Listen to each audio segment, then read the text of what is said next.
He is money lover, he is power লাভার।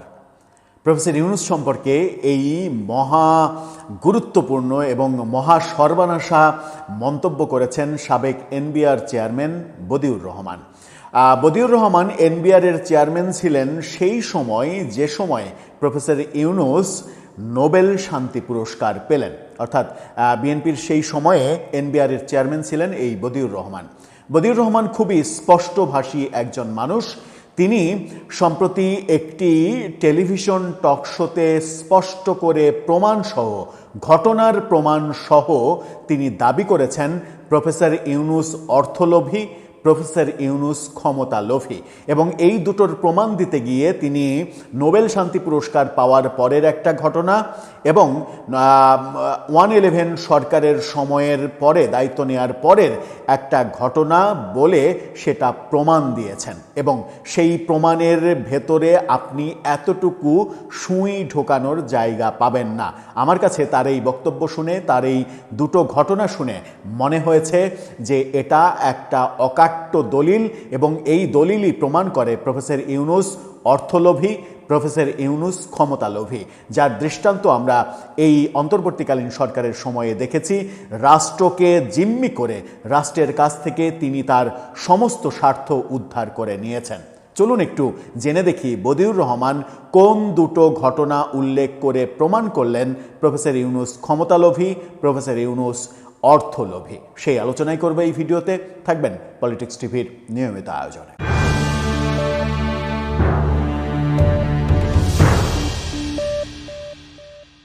দর্শক, বলছিলাম professor Yunus ব্যাপারে সাবেক এনবিআর চেয়ারম্যান বদিউর রহমানের বক্তব্য। স্টার নিউজের একটা টক শোতে তিনি একেবারে সরাসরি বলেছেন, he is money lover, he is power লাভার।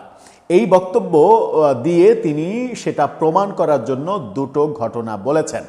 ঘটনা নাম্বার 1, যখন তিনি নোবেল পুরস্কার পান, প্রফেসর ইউনূস নোবেল পুরস্কার নিতে তিনি বাইরে অবস্থান করছেন, সেই সময় নোবেল পুরস্কার পাওয়ার পরে তিনি এনবিআরের চেয়ারম্যান, তৎকালীন চেয়ারম্যান এই বদিউর রহমানের কাছে একজন লোক পাঠান। লোক পাঠিয়ে যেটা করেন সেটা হচ্ছে যে এই নোবেল প্রাইজের টাকার যেন ট্যাক্স দিতে না হয় সেই কারণে বন্দোবস্ত করার জন্য তিনি এনবিআরের চেয়ারম্যানকে রিকোয়েস্ট করতে পাঠান একজন লোককে। সেই লোক এসে বলেন যে স্যার তো নোবেল প্রাইজ পেয়েছেন, এটার যেন ট্যাক্স কাটা না হয় সেই ব্যাপারে আপনি একটা বন্দোবস্ত করেন, সেই অনুরোধ করেছেন স্যার। বদিউর রহমান তখন তাকে বলেন যে এটা বাংলাদেশের মানে রাজস্ব বোর্ডের নিয়মই যে কোনো ধরনের রেমিটেন্স আসার যে ঘটনা, যে কেউ যদি রেমিটেন্স আনে সেই রেমিটেন্সের টাকা ট্যাক্স ফ্রি হয়। অর্থাৎ এই যে প্রাইজের টাকা, নোবেল প্রাইজের টাকা, সেটাও বাংলাদেশে রেমিটেন্স হিসেবে ঢুকবে, সুতরাং এখানে কোনো ট্যাক্স নেই। তিনি তারপরেও, এই কথা বলার পরেও তাকে সন্তুষ্ট করতে পারেন না এবং প্রফেসর ইউনূস সন্তুষ্ট হন না। নোবেল কমিটি থেকে তৎকালীন এই এনবিআর চেয়ারম্যানকে ফোন করান তিনি।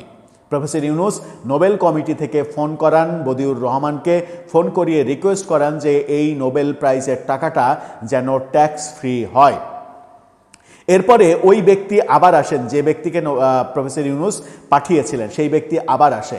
সেই ব্যক্তিকে বদিউর রহমান বলেন, আপনার প্রফেসর ইউনূসের সঙ্গে সরাসরি কথা বলার মতো সুযোগ কিংবা স্কোপ আছে কিনা আমি জানি না, প্রফেসর ইউনূসের আপনি কতটা কাছের এটা জানি না, তবে যদি কোনোদিন সামনাসামনি আপনার সঙ্গে দেখা হয়, সাক্ষাৎ হয়, তাহলে তাকে আপনি বলে দিয়েন যে এই রকম নোবেল প্রাইজ যদি আমি পেতাম তাহলে বাংলাদেশ সরকারের আইনে সেটা ট্যাক্স ফ্রি হলেও আমি নিজে থেকে এটা ট্যাক্স দিতাম। এই গল্প বলে, এই ঘটনাটা বলে বদিউর রহমান বলেছেন যে সেদিন আমি প্রমাণ পেয়েছি প্রফেসর ইউনূস অর্থলোভী। অর্থের জন্য তিনি সব কিছু করতে পারেন এবং ট্যাক্সের ব্যাপারে ক্যারিশমা করা তার ওই সময়ে আমি হাতে নাতে প্রমাণ পেয়েছি।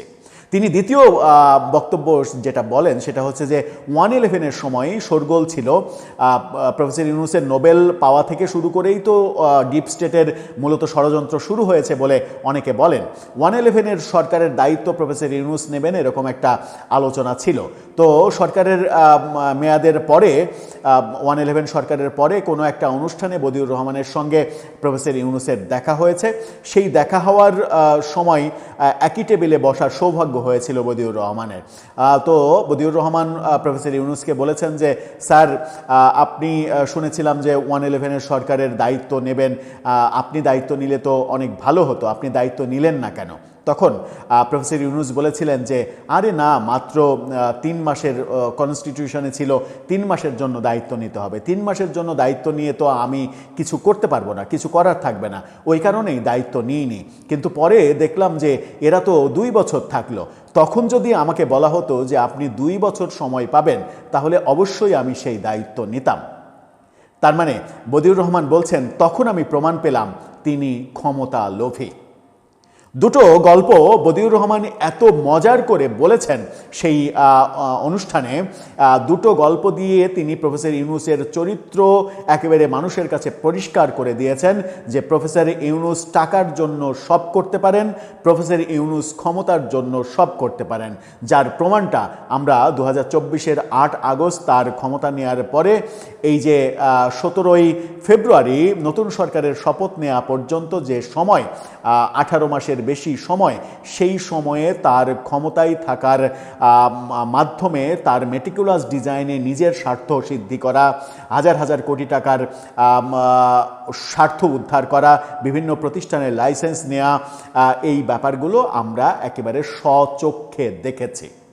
দর্শক, আপনার কাছে কি মনে হয় এরপরে আর কোনো প্রমাণের প্রয়োজন যে প্রফেসর ইউনূসের বেলায় আপনি বলতে দ্বিধা করবেন he is money lover, he is power লাভার? আপনার মন্তব্য জানিয়ে লিখতে পারেন আমাদের কমেন্ট বক্সে।